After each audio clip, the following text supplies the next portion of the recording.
ഇജെന്താ അർജന്റായിട്ട് കാണണം എന്ന് പറഞ്ഞിരുന്നു. ഞാനാണെങ്കിൽ നാട്ടിൽ പോണേന്റെ തിരക്കിലായിരുന്നു. എടാ മോനെ ഈ കൗണ്ടർ ഒന്ന് നോക്കിട്ടാ. വാ, കുറച്ച് കാര്യങ്ങൾ സംസാരിക്കാനുണ്ട്.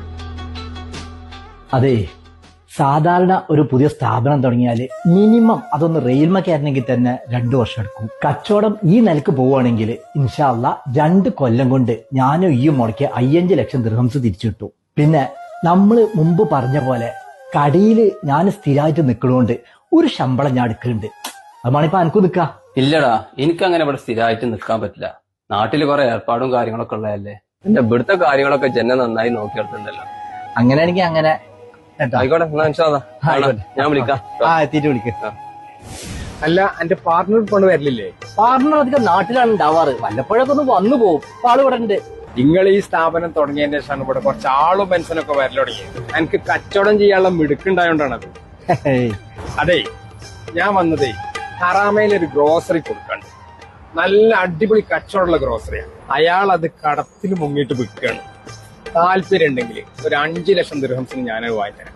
ഞാൻ ഏതായാലും എന്റെ പാർട്ണർ മുസ്തഫാനോടൊന്ന് ചോദിക്കട്ടെ. അതിനെന്തിനാ മുസ്തഫാനോട് ചോദിക്കണേ? അത് എനിക്ക് ഒറ്റക്കാണ്ട് തുടങ്ങണേനുള്ളൂ. എന്നോട് പറയാൻ ചെറിയൊരു വിഷമമുണ്ട്. നമ്മളെ കച്ചവടം ദിവസം ചെല്ലുന്നിടത്തോളം അങ്ങനെ കീപ്പിട്ട് പോയിക്കൊണ്ടിരിക്കുക. 4-5 മാസമായിട്ട് ഇപ്പൊ അതാണ് അവസ്ഥ. ഇനി ഇത് മുന്നോട്ട് കൊണ്ടുപോകാൻ ബുദ്ധിമുട്ടാണ്. അപ്പോ അനക്ക് താല്പര്യം ഉണ്ടെങ്കിൽ ഇന്റെ ഷെയർ ഇങ്ങോട്ട് തിരിച്ചു തന്നിട്ട് ഈ നോക്കി നടത്തിക്കോ. എനിക്കങ്ങനെ കടം നടത്തിയിട്ട് പരിചയമില്ല എന്ന് എനിക്ക് അറിയില്ല. ഇതൊരു കാര്യം ചെയ്യും, നഷ്ടം വരുന്നതിന് മുന്നേ അങ്ങനെ കൊടുത്തൊഴിവാക്കാൻ പറ്റുമോ? അല്ല, നഷ്ടം എന്തായാലും പറ്റും. എങ്ങനെ വിറ്റാലും നമ്മളെ മുടക്ക് മുതൽ 5 ലക്ഷം തിരിച്ചിട്ടലുണ്ടാവില്ല. എന്തായാലും ഇത് അതിന്റെ മട്ടം പോലെ ചെയ്യും.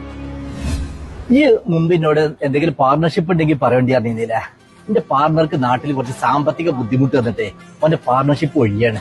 അപ്പൊ എനിക്ക് താല്പര്യം ഉണ്ടെങ്കിൽ.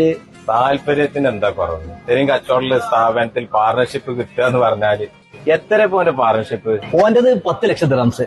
ഇതിപ്പോ 15 പറഞ്ഞാലും കൊത്തിക്കൊണ്ടുപോകാൻ ആളുണ്ട്. ഇന്നുവെച്ചാൽ പുറത്തു കൊടുക്കല്ലേ, നമുക്ക് നാളെ തന്നെ ഡീലാക്കാം. ബിസിനസ് പൊളികളൊക്കെ ജാഫറെ സാധാരണ ഇവിടെ.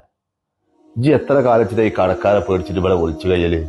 അല്ലാതെ ഇപ്പൊ നാട്ടിൽ പോവാന് എന്റെ പാസ്പോർട്ട് വരെ കടക്കാരെ കയ്യിലാണ്. എങ്ങനെ ഇപ്പൊ 2 കടയും പൊളിഞ്ഞ് ഇത്രയും കടായത്? ഒരു കട ഞാൻ എന്റെ പാർട്ണറെ ഏൽപ്പിച്ചു കൊണ്ടാണ് ഞാൻ 2ാമത്തെ കട തുടങ്ങിയത്. പാർട്ണറും എന്നെ ചതിച്ച് ക്രെഡിറ്റിന് സാധനം ഇറക്കി പോകാൻ കച്ചവടം ചെയ്ത് ലക്ഷങ്ങളെ ബാധ്യതയാണ് എനിക്ക് വരുത്തി വെച്ചത്. പിന്നെ കറാമീത്തെ കട, അതൊരു പൊളിക്കാൻ വെച്ച ബിൽഡിംഗ്, അതും എന്നെ ചതിച്ചതാണ്. ചതിച്ചവർക്കൊക്കെ പടച്ചോൻ കൊടുക്കും. ചതിച്ചോരാരും നേടിയ ചരിത്രമല്ല ജാഫറെ.